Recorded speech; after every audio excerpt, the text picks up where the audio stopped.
There's just one message I'd like to leave you with this morning. Is that making STEM more diverse is about increasing the standard of excellence. In order for our scientific engineering communities to be excellent, we must pursue diversity of gender, ethnicity, geography, and life experience. Diversity of thought leads to diversity of problem solving and the more creative solutions to our world's most pressing challenges. Diversity equals excellence, and excellence demands diversity. We're going to hear more about leveraging diversity in STEM. First, to kick us off is Dr. Franz Cordova, who's the director of the National Science Foundation. And then we're going to hear from our distinguished group of panelists, moderated by Dr. Ellen Stofan, NASA's chief scientist. I'd like to acknowledge some guests that we have here with us, our Associate Administrator Robert Lightfoot and Deputy Associate Administrator Lisa Rowe, and they'll conduct and moderate panels going forward. We also have Dr. Julianne Earls, who is our former Glenn Research Center, now turned academia. Thank you for joining us. Former astronaut Steve Swanson is now at Boise State, and former astronaut Danny Olivas is at UTEP, University of Texas, El Paso. So thank you all from the NASA family, and now in your academic careers. Astronaut Katie Coleman is also with us. So it's my distinct pleasure to introduce to you Dr. Franz Cordova, who's an astrophysicist and the 14th director of the National Science Foundation, the government agency that is charged with advancing all fields of scientific discovery, technical innovation, and STEM education. NSF is a $7.5 billion agency, and its programs and initiatives keep the United States at the forefront of science and engineering. They empower our future generations of scientists and engineers and foster U.S. prosperity and global leadership. Dr. Cordova is the President Emerita of Purdue University and the Chancellor Emerita of the University of California, Riverside, where she was a distinguished professor of physics and astronomy. Dr. Cordova was the Vice Chancellor for Research and a professor at the University of California, Santa Barbara. Previously, she served as NASA's first female chief scientist. And she was also a professor at Pennsylvania State University, where she headed the Department of Astronomy and Astrophysics. She's a deputy group lead in Earth and Space Sciences at the Division of Los Alamos National Laboratory. Now there's more, and I'm gonna go through it because I'm so proud of her, so hang with me. She served on the chair of the Board of Regents at the Smithsonian Institution and on the Board of Trustees at the Mayo Clinic. She served as a member of the National Science Board, and now that's her board of directors. She was a recipient of NASA's highest honor, our Distinguished Service Medal, and she was recognized as a Kilby Laureate. The Kilby International Awards recognizes extraordinary individuals, and I quote, who have made significant contributions to society through science, technology, innovation, invention, and education, end quote. She was elected to the American Academy of Arts and Sciences and is a National Associate of our National Academies. She's also a fellow of the American Association for Advancement of Science and the Association for Women in Science. And there's much, much, much more. Personally, it's just my honor to introduce you, welcome Dr. Franz Cordova, who this year in Washington has served as a role model for me and a mentor. Thank you very much.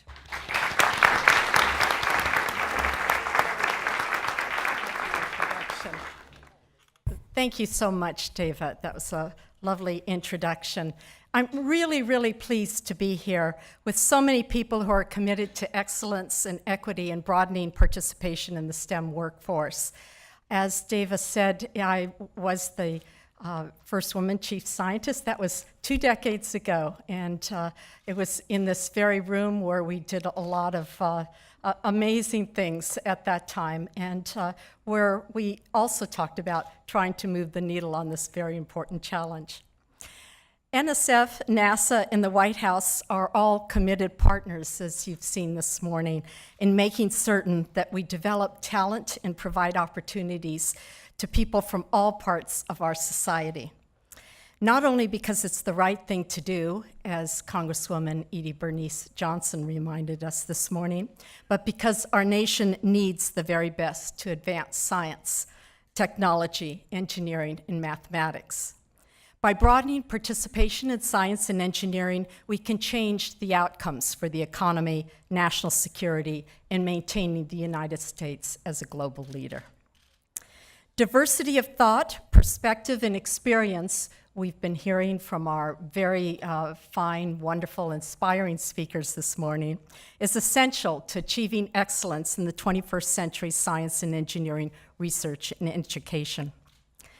The goal of the summit is to examine STEM challenges, and I'd like to do this in the context of NSF's recent announcement of 10 big ideas for the future.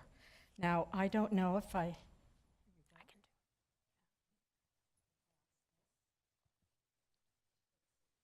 So, a few weeks ago, in early May, we announced to our board, National Science Board, 10 big ideas for the future, for future investment. And those are just listed here.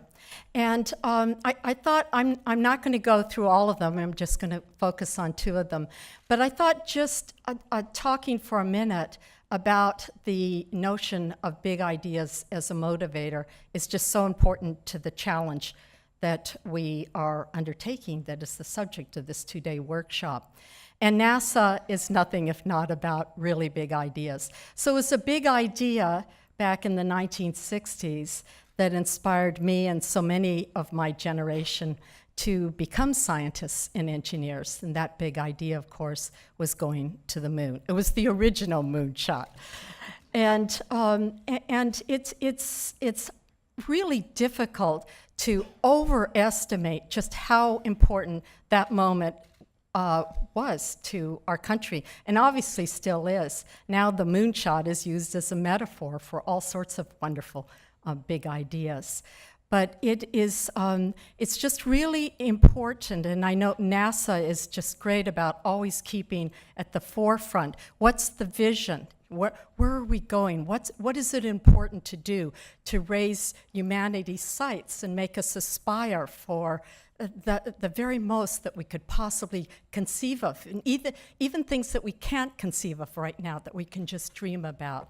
And so putting big ideas out there is really, really important in broadening participation, because we just have no idea what little child those ideas are going to grab, and they're going to say, I may not have met a scientist or an engineer, there may be none coming to my school, but by golly, I'm going to make it. And that's what happened to me. I had no mentors, no role models in the family, in my school, any place, but I was just determined to be a part of that big idea. So there are 2 ideas here that are relevant to this conference, and I just want to say a few words about each. One is one of our 6 research big ideas, and it's called Shaping the New Human Technology Frontier. And the other is one of our process ideas, which is called NSF Includes. So first on shaping the new human technology frontier and how important that is in engaging the broadest participation possible. All of us are very cognizant of the articles about science, the new science frontiers that technology has brought about, whether it's gene editing or robotics or artificial intelligence. These are scary things to a large part of our population, and they really require that scientists don't just burrow down in developing as much as they can the technological wherewithal to see where these new concepts, where the new engineering can carry us, but they also demand that we look at what are the possible benefits and the possible downsides of these wonderful new technologies, and what's the kind of dialogue that we need to have in order to meet the challenges that they pose. And so it's something that inspires me to really think about broadening participation as essential if we're going to look at how the new technologies that we're developing are not frightening, but are actually looked at as being as the upsides of them, as what are the benefits of them. And so our big idea on shaping the new human technology frontier is all about engaging people of all ages and scientists, engineers, and the public in looking very carefully and critically at what it is we're developing. And I think that's a great entry point. Just as, a moonshot may be an entry point for people that really want to go and be a part of that or want to help others go, so is looking at the benefits, how new technologies can benefit society, is also just a great entry point for inviting people to come and be a part of our challenge. The big idea that I'd like to spend a little longer on, it's so relevant to this panel that Ellen Stoffen is chairing, is called NSF Includes. And this is all about broadening participation. Includes is actually an acronym, which is very long, and I can't remember the whole thing, but it actually says what it means. It's about broadening participation of women and underrepresented minorities, the disabled, the disadvantaged in science and engineering. It's about looking at new ways of moving the needle. And we've talked all morning about the critical need to move the needle. So NSF has had for a very long time a lot of broadening participation programs, as have NASA and other agencies. So we've had programs like our advanced program, which is about developing women in our universities and colleges to go to the next steps and to become leaders in science and engineering. And that program demands institutional commitment, which is an important lesson learned that we've achieved by engaging the administration in that worthy goal. We are really changing the culture of what's going on with respect to developing women at our universities. We've had LSAMF, which is the Lewis Stokes Alliance for Minority Participation, and that has been a wonderful program that directly touches a lot of students nationwide and engages them in science and engineering. And so we have many of programs which have very specific focuses, are often limited regionally. And in spite of them being wonderful and achieving the outcomes that they set out to do, we just, as you hear from the statistics, and we've had statistics, which actually our agency and the National Center for Science and Engineering Statistics, which is part of NSF, produces and have been quoted all morning, show that in spite of the best efforts of our federal agencies and our universities and private foundations and so on, we're still having real trouble moving that needle. So we have launched out at NSF on a different kind of effort, which is called NSF Includes, by which we've invited everybody, and I sent letters directly to university presidents inviting them to be the PIs on these proposals, to conceive very innovative partnerships, alliances with their broader communities. So for example, a university might engage with the high school and a community foundation, and it might engage across the whole state, and we'd love to get entire state efforts into this, and think of what are target programs that would really be able to be scaled up, that would be very innovative and could be copied, replicated easily once they got going in a particular location. And we would eventually have a backbone organization that would be a place that would promote all the best innovative efforts so that people could learn from each other what these different experiments would look like. And we want people to be very bold in risk-taking in this effort. So we put out a call for proposals. I think it was something like in February, and gave people 4 to 6 weeks to submit their proposals. And in just that short time, we got 600 proposals. And they were kind of pre-proposals because we knew we had to down select select to 40 pilot programs, each of which would receive about $300,000. So we down selected to about 120 to receive fuller proposals, which we are just reviewing right now, and we'll announce those in the early fall. And we're hoping in this way it's obviously there's been a great response, and that was just our first go. We'll have another call for proposals next year. We're hoping to really get some creative thinking here. We're looking for programs that are differently constituted from past, maybe more conservative approaches, and really look at new groups of alliances and new groups that are targeted to bring in to science and engineering at all ages and different spectrums. So we'll be advertising what those look like as soon as we have some examples, the 40 or so that we eventually select.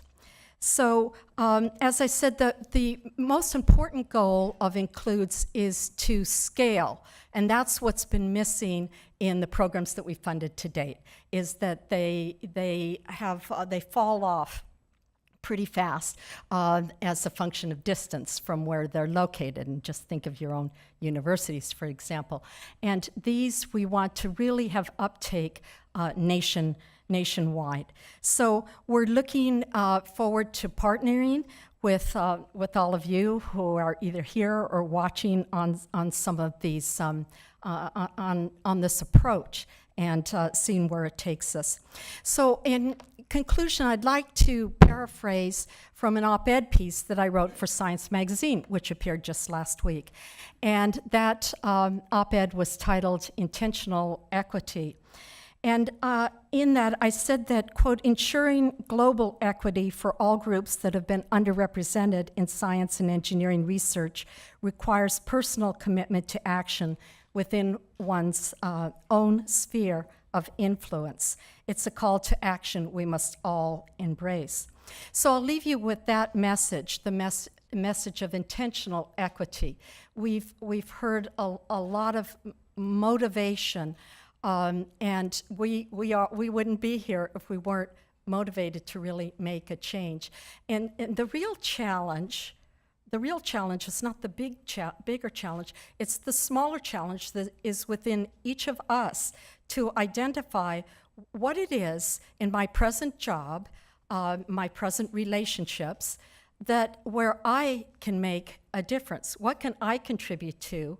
I am inspired, we're all inspired, but what's the course of action? How do I change just admiring the problem into being intentional about affecting a solution?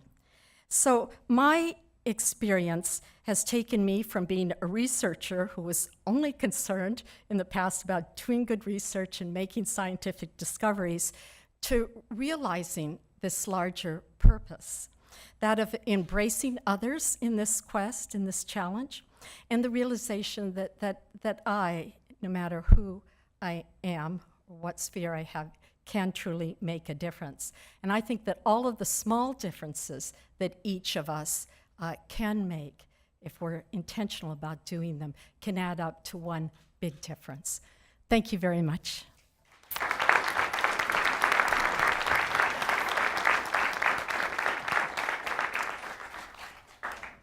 Thank you, Franz, so much for those inspiring words. You know, good morning, first of all, good morning to everybody and welcome to NASA headquarters. You know, a lot of what Franz was just saying about it's in each of us. I think on this panel, I hope you're going to hear from three amazing individuals who each of whom is going to give us a piece of this issue. How can we move the needle forward, either through their personal experiences or what they're accomplishing professionally? It's great that we're all here trying to make a difference because we see these diversity and inclusion challenges in front of us, as we've been hearing about all morning. Over the weekend, I was reading an article about challenges in diversity in the entertainment industry, and there was a phrase in the article that I absolutely loved. The person said, "I hate it when people talk about diversity." The person said, "Instead, we should be talking about normalizing the participation." So it's not about, oh, we need to get participation up. It's we need to normalize it to reflect the population that we have.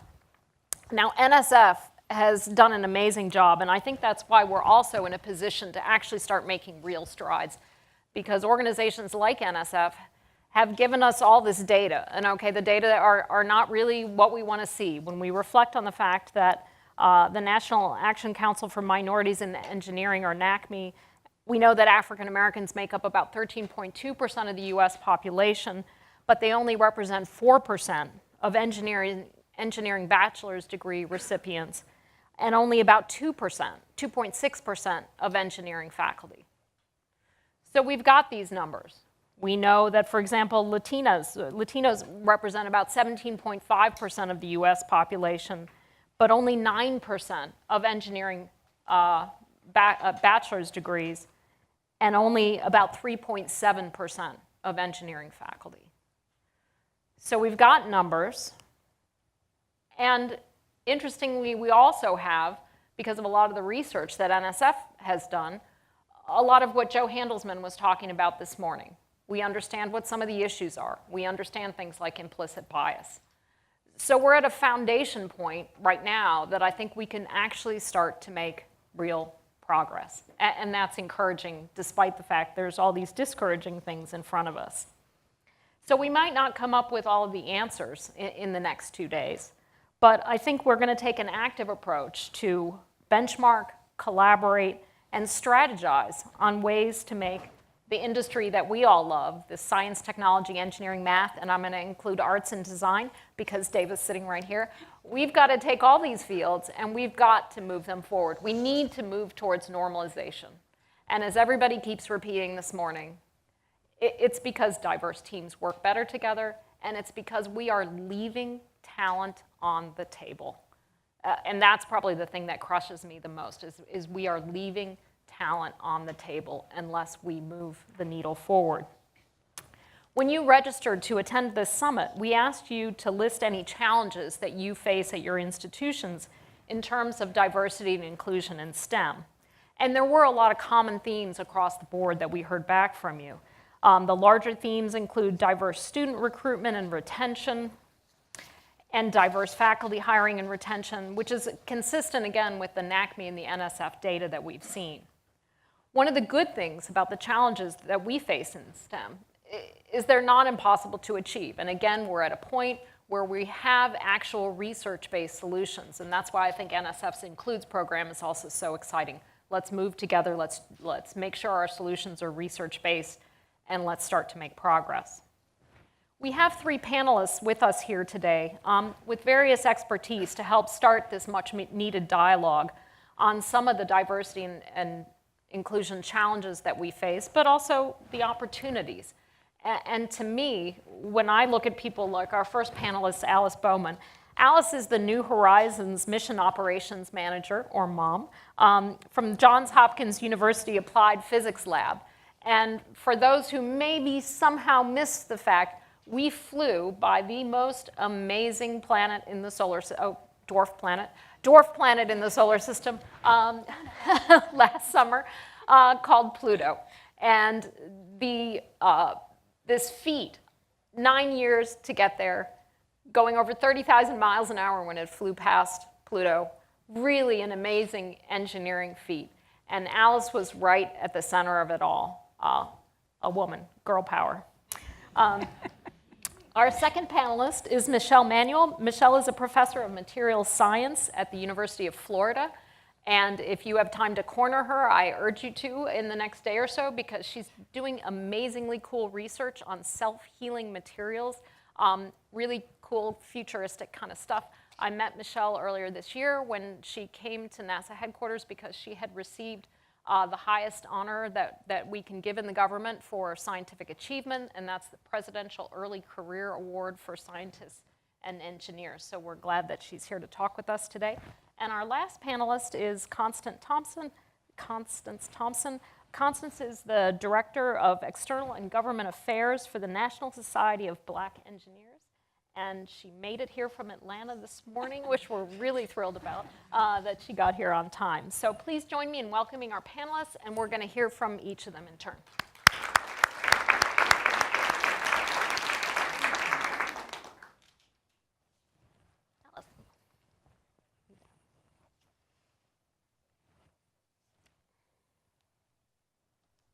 So I grew up in the 60s and 70s, the era of the space race and the civil rights and equal rights movements. And as far back as I can remember, I was always taught that I could do whatever I wanted. I could choose whatever career that my heart desired. And it was the space race that really captured my imagination. And as I got older, that excitement grew to include genetic research, material science. Kudos to you. The study of viruses, pretty much anything in science I was interested in. And in preparing for this forum, I tried to look back and see what did really influence me. And it influenced me to stay choose a career in STEM. And STEM is not an easy choice of career paths. It requires a lot of hard work and perseverance. And in high school, I didn't have a lot of opportunities. There weren't any space camps or internships like there are now. And in college, my gosh, I was stuck in my dorm room doing problem sets when my roommates were out having a lot of fun. And I think that's true today, too. And it would have been really, really easy to change my major to something else. But what kept me in this course of study when I look back, it was really that excitement of what NASA was doing. We went to Mars. We had missions to go to Jupiter. I mean, it was fantastic. And never, ever did I once think that I was going to encounter hardships that were not going to be faced by everyone. I thought that I was going to encounter the same hardships that guys would encounter. So to me, there was no difference. And when I thought about that, I thought, well, maybe that was the subtle influence of the women's and civil rights movements. Because I do realize there were many varied aspects to this movement. But when I was growing up, elementary, middle schooler, the message I got was, this is America. This is the land where dreams come true if you work hard enough at it. And that's what really stuck with me. And so, no matter what career choice we make, we're all going to face challenges. And for me, the first step to overcoming those challenges was really to identify what they were. And that old adage that you can only control yourself, your actions, you can't control others. That's how I addressed my challenges. I knew that I needed to be a better communicator. I needed to not take criticism personally.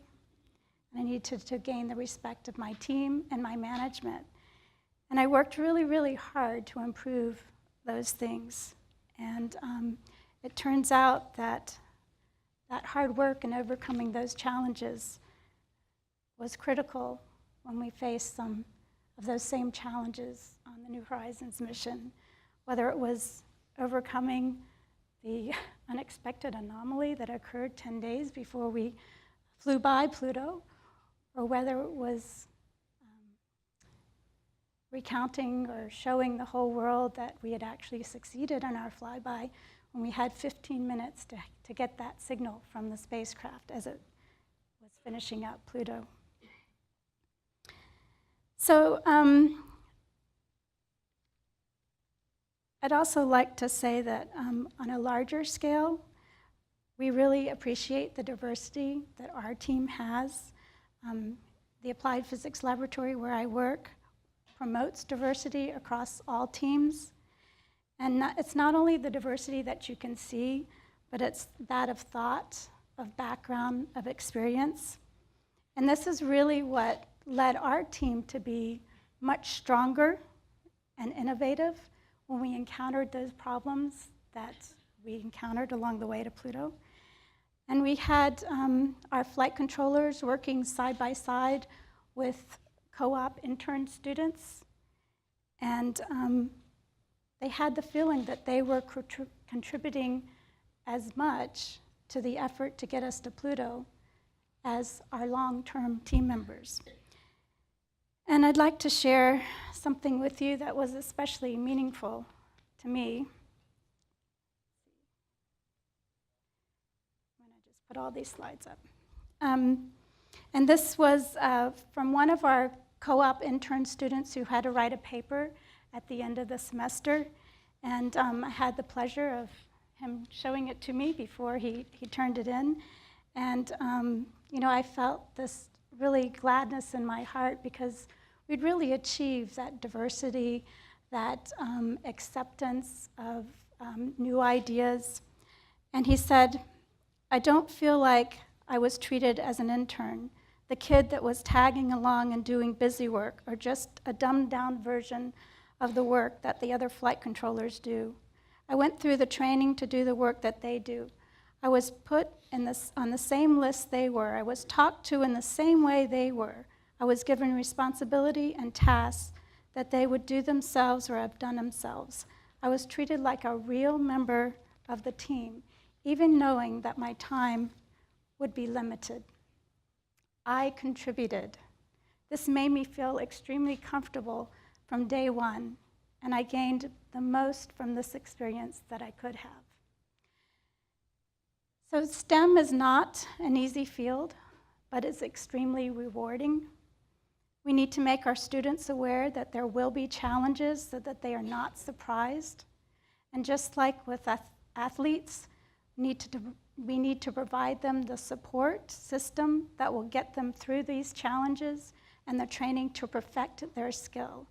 Everyone has a part in this: family, school, corporations, industry. Thank you.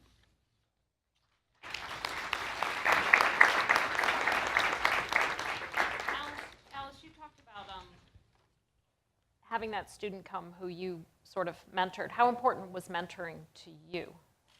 Oh, it's extremely important to me.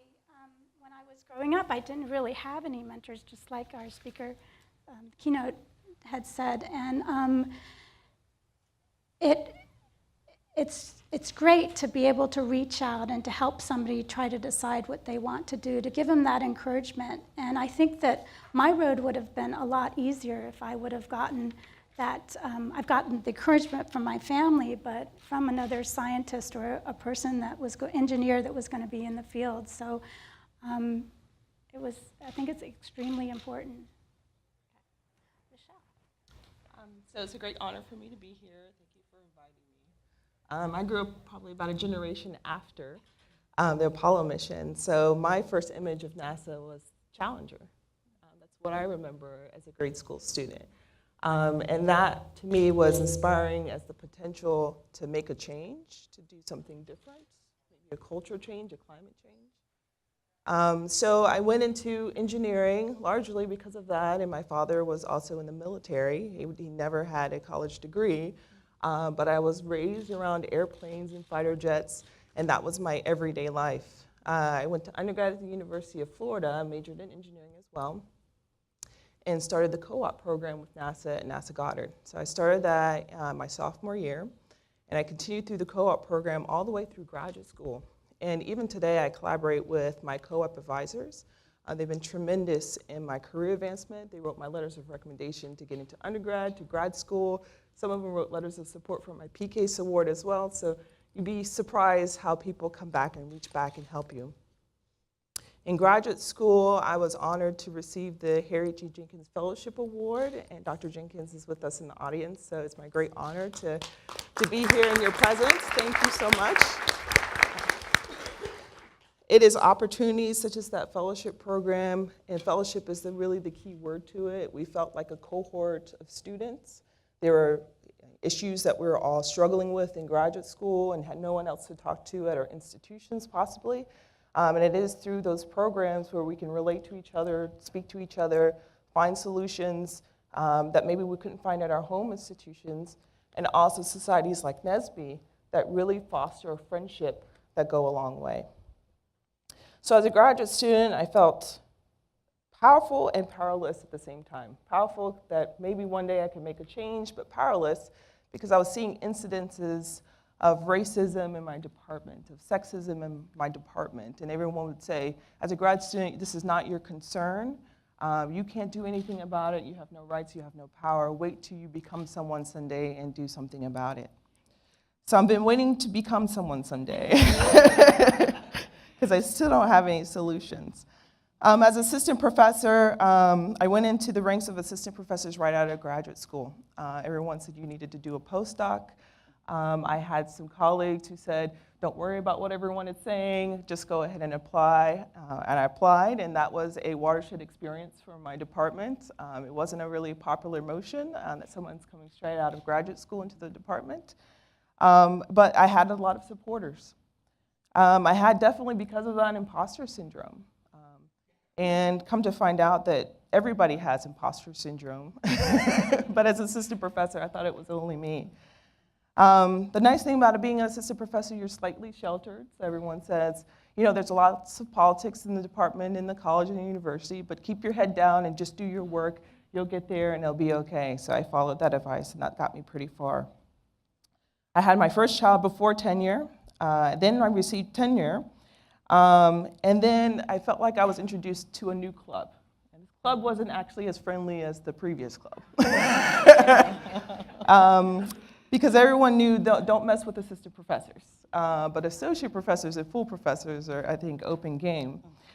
Now as a full professor, this club is becoming even more interesting. Academic freedom is a new phrase for me. People feel very free to say lots of things, whatever's on their mind, and without fear of retribution. I think we really need to have a conversation in academia about climate and protocol and procedure. We definitely need to have open discussions, but at the same time, we need to have mutual respect for each other. Recently, I don't know if anybody read or hear the podcast from Malcolm Gladwell. There was one story that he gave about being the first. And so there's a story where there was an artist, it was a female artist, she was the first one, female artist of her time that painted a beautiful painting, and she was on the fast track of her career, and everyone thought she was going to be in basically the National Academy of Arts in Europe, and she was shy 2 votes, and she never got there. And this person we still really don't know much about today, she kind of remains uncovered. But he coined the phrase token licensing, which I'm seeing a lot of, which is now that we've gotten to the point where we're having a lot of firsts, maybe the first female in the department, the first woman chair, the first woman dean, there seems to be this open freedom to now be able to communicate in a way that's more regressive than progressive. Basically that we're kind of stepping back where people feel like, well, you know, obviously we're not racist or sexist because we have a female dean, and then therefore I can say whatever I want because clearly we're not that department or we're not that kind of college. So I'd be interested to hear what the room has to say about this coined term, token licensing, because as a professor, I'm seeing this more and more. As an example, as we had a department which hired its first African-American professor, and the question is, you know, about diversity in your applicant pool for future faculty, and they said, that's okay, we already have 1 black professor. And so it's those kinds of examples that we're seeing more and more of every day. But, you know, at the end of the day, like I said again, it all comes down to mentorship, like I said previously, and also fellowship, which is very important. So there's a human aspect I think that we're missing. I know we talked about STEM and the arts and design, and I think really what we're also missing is humanities. We're missing the sociologists, the psychologists, and the anthropologists, because I'm not trained as a psychologist, but a lot of these issues has to deal with the mental state of our students, the mental state of our faculty, and I could really use the help. I really hear this issue that to me all swirls around creating an inclusive environment. And people think they've gotten to the diversity box, check, done. And what I'm hearing from your experience is that's the tip of the iceberg. And it's the inclusion that we're having a hard time with here. Exactly, it's the inclusion and sustainability. So you may have one or two, now the token minorities in, but it's actually becoming harder for the third and fourth and fifth one because we've changed the climate back, and now we're in a state where it makes it difficult to argue the next set of pipeline of students or faculty that are coming through. Constance, we've got a lot of academic representatives here today, but on this issue in particular, I think the societies are going to play an ever-increasing role, and so I'm glad you're here today. And we view ourselves as a part of that. If there's two things you remember from anything I say from you today, there are two concepts: self-efficacy and that we can't do this alone. And what I mean by that is that at the National Society of Black Engineers, we envision a world where all Black children can see themselves as engineers. We envision a world where the word engineering is a mainstream word in homes, and that every child has a role model to view. Every Black child has a role model to view as an engineer. And what we're doing about that is that we're implementing interventions at every level: the pre-collegiate level, the collegiate level, the professional level, and beyond with our partners to do that work. At the pre-collegiate level, we have a successful program called the Summer Engineering Experience for Kids Camp. These are camps where we bring in, corporate sponsors sponsor these camps. We have 14 camps in 12 cities in the US this summer. 3-week camp, in which students come in and they learn a different aspect of engineering. They learn it by hands-on exercises. They're mentored by the collegiate students who are majoring in engineering, and those collegiate students are majored by individuals who are working in industry. So it's a circle. We can't do it alone, if you will. At the end of each week, they have a competition based upon what they learn in those particular camps. And what we have seen out of that is that in the past 3 years, their math proficiency skills have gone up, their communication skills have increased. Most of them, 90% of them, see themselves as some sort of scientist or engineer at the end of these camps. And this is something that we're very proud of, is that the community views themselves as a part of those students' success. So that's at the pre-collegiate level. At the collegiate level, what we've discovered is that retention programs, summer bridge programs, support programs, a sense of community in those freshman and sophomore years will lead to greater retention. We've sponsored studies in that regard. We've seen it happen with over and over again with our student leadership. And I forgot to mention, we are a student-led organization. My executive director, CEO, Dr. Carl Reed, reports to a 24-year-old college student. They run the organization. And many of these interventions are led by those students, and we support them in doing that. At the professional level, the engagement of them, not only as professionals of color, Black professionals, but also engagement with the discipline societies and helping them to develop those technical skills are increasingly important. So we've learned that, and all those point to self-efficacy and that we can't do it alone. The big lesson that we've learned in regards to not being able to do this alone and engaging others in helping this is that we as a community of affinity-focused engineering societies, diversity and inclusion-focused engineering societies, we needed to band together. We were waiting on corporations to tell us what could happen to retain and develop our communities. We were waiting on government agencies to implement these interventions that they said they were going to work. So in January of 2015, the executive directors and CEOs of the National Society of Black Engineers, Dr. Carl Reed, Karen Horting at the Society of Women Engineers, and Barry Cordero with at the time it was Richard, but now it's Barry Cordero, as the CEO executive director of the Society of Hispanic Professional Engineers, met to say, what could we do together? What could we do together to be an active, visible, and successful part of this innovation challenge that our country is facing? And we agreed to form the 50K Coalition. The 50K Coalition came out of the fact that NSBE said, we have a goal of graduating 10,000 Black engineers by the year 2025. SWE said we're going to take 30,000. We're going to graduate 30,000 female engineers by the year 2025. And SHIP said we can do 10. We're happy to say in November of 2015, we had the American Indian Science and Engineering Society join us as well. And we are now called the 50K Coalition. What this means is that we are doing this together in tandem. And what we've done, we had a convening in April of this year, where we brought together the leaders of all of the major discipline engineering societies, mechanicals, electricals, mining metallurgical engineers, civil engineers. We brought together leading universities. We looked at NSF data and said, who's graduating our students? Who's graduating the most African Americans? Who's graduating the most females? Who's graduating the most Hispanics? Who's graduating the most Native Americans? And we invited them to the table. We also had some corporate partners. We made sure that we had the corporate partners understand your role is to listen. And afterwards, if you want to support, that's fantastic.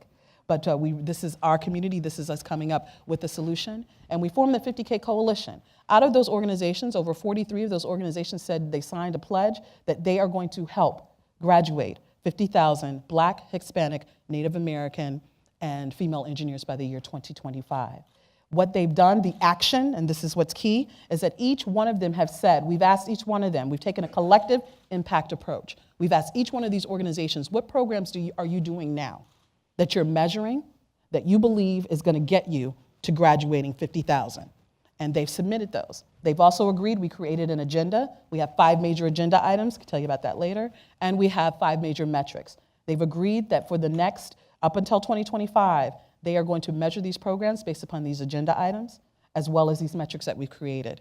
And this will be our contribution to graduating 50,000 Black, Hispanic, Native American, and female engineers by the year 2025. So we've realized that self-efficacy, working with these students, this is not just confidence, this is confidence in their ability to do math, to practice some of the techniques that happen to make you a better engineer, are going to make this world a better place. Well, so that's what we're doing. We're doing it as the National Society of Black Engineers, and we're doing it together. It's really exciting because to me, engineering is one of those fields where you look at the numbers year after year after year, and they haven't been budging. And you know, we've all been saying the right things, we've been trying the right things, but we haven't budged the numbers. So what about what you're doing you think is going to budge the numbers? Is it that partnership? I'm glad you asked that question. We are one of those 100 and something that were invited to apply for Includes. This is one of the questions we got. Are you going to move the percentage or are you going to move the number? We have used NSF data and ASEE data, and if we do nothing, if all remains the same, we will graduate 41,000 Black, Hispanic, Native American, and female engineers by the year 2025.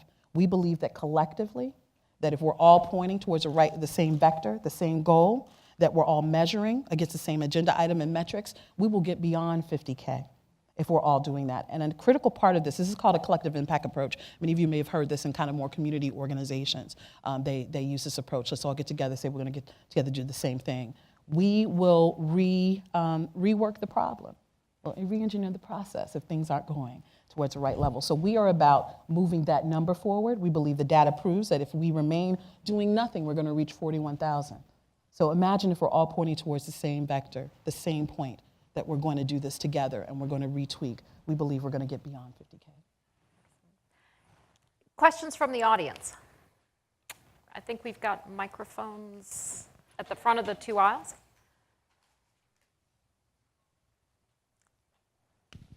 Do you guys have questions for each other?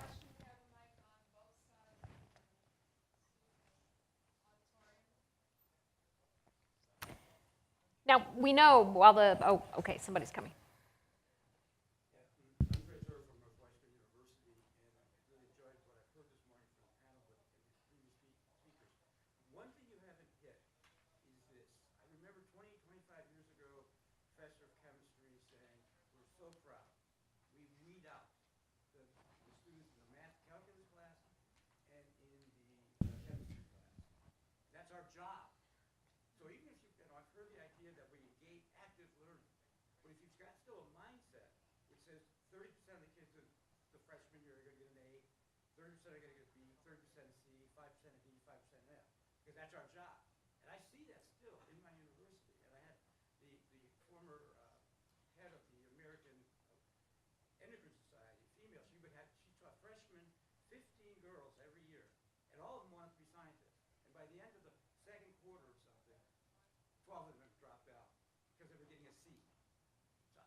No, I completely agree with you, and this goes back to me to one of the things that I think we really struggle with here is, to me, it's this whole myth of the meritocracy. It's the best scientists are the people who are going to get the A's in all the classes, and everybody else is not going to be a good engineer. They're not going to be a good mathematician.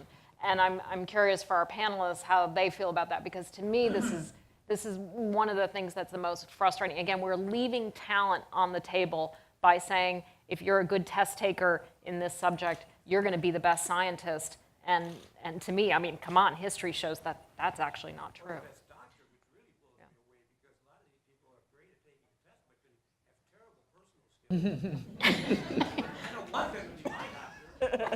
Okay, Michelle, you're a professor right now. Do you see this at your university? I do, and I did my PhD at Northwestern, so I can. So my argument to the faculty who do say this is, do we not assume that the students that we're admitting into the program will succeed in our programs? There's an issue right there. If we think that we're bringing in a broad spectrum of people where 50% are only going to make it through the program, we may need to look at our admission standards and start looking at recruiting and admission. If we're going to assume that all of our students can make it through our program, we need to adjust our mentality to teach our courses that way. What we have found is, back again to self-efficacy. When you meet a lot of these students and they're coming into your universities, they already believe they're going to do it.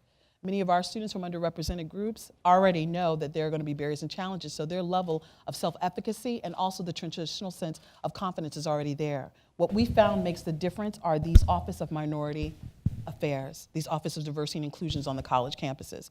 They bring a sense of community, they have study clubs, they have activities, and they have engagement with their professors that help to retain them in that freshman and sophomore year. Many of them, they come in with the efficacy and the confidence. That sense of community is that boost that helps them get over that realm. I will also say that I see many of my colleagues who work in these positions in this room, and I would ask you to share some of your insights as well. If you come to the mic and share, that's probably totally out of the order, but many of them firsthand know that those are the tactics that work in retaining many of our students, that sense of community. They already have that efficacy, they already have that general sense of self-confidence, but those programs and that sense of community that NSBE, SHIP, SWE, ACES, many of those programs offer help to keep them in the programs.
No, I think that's a good point, and for people who couldn't hear because the mic wasn't working, you know, the comment was about, you know, you need, it's not just about saying this is the average and so we're going to take that. There's, along with equal fit, there's equal opportunity. We need to make sure that everybody has the opportunity to succeed.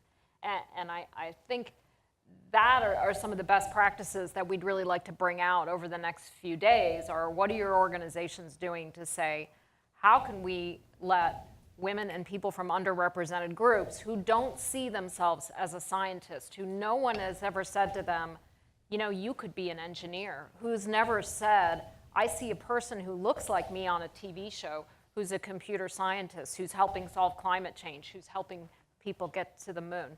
So that, I think, is the place we're starting from. But again, we have this research, we have these research-based solutions.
etc., etc. What can what can be done to remove this burden from the students so that they can start excelling in school? Constance. Something that we've realized in partnership with in some of the research we've done, ExxonMobil sponsored a retention study with us a few years ago around what works in retaining Black students in engineering, particularly in the freshman and sophomore years. And one of the things we realized was scholarships, that a lot of these students were dropping out because of the cost, because of the scholarships, and also because they weren't telling anybody. These are high-performing students who are used to being quite self-sufficient, who are used to not telling that they failed at something. And many of them in this study shared with us, I didn't know who to tell, I didn't know if I could tell, I looked at that as failure. So one of the things that we have implemented with our corporate partners are scholarships for our student leaders as well as individuals on campus. And we also have an emergency fund of scholarship funding that we use for students who are saying, look, it's critical for me. The other piece that is not so popular and that came out of the convening we had with the 50K Coalition and talking with the universities who were in the room as well as the professional societies was that this push to graduate in 4 years is not realistic, that many of them are graduating in 5.5 years, and that the students who come from the community college ranks into engineering, many of them are able to manage better the financial aspects. So and this is something that it's our issue in the engineering community. We're rather elitist sometimes when we think about the four-year university experience. It's almost shameful to say you came from a community college and you graduated. But the community college route is an intervention that we have seen and we have heard from the educators is really effective in managing the student debt issue, the issue of getting some of the preliminary courses out, and them really graduating as they should. So hopefully that's helpful for the gentleman that answered, and I appreciate you standing up, sharing that story. Thank you all, and thank you for the questions. I was really remiss at the beginning. I was supposed to have said we can actually take questions from our online participants, so in the sessions coming up, please, we're going to be giving you instructions as to how those of you who are watching this online can be sending in questions, so we can take some of those in some of the sessions this afternoon. So thank you all very much for participating in this morning's sessions. We're going to take a break for lunch. And thank you to our panelists.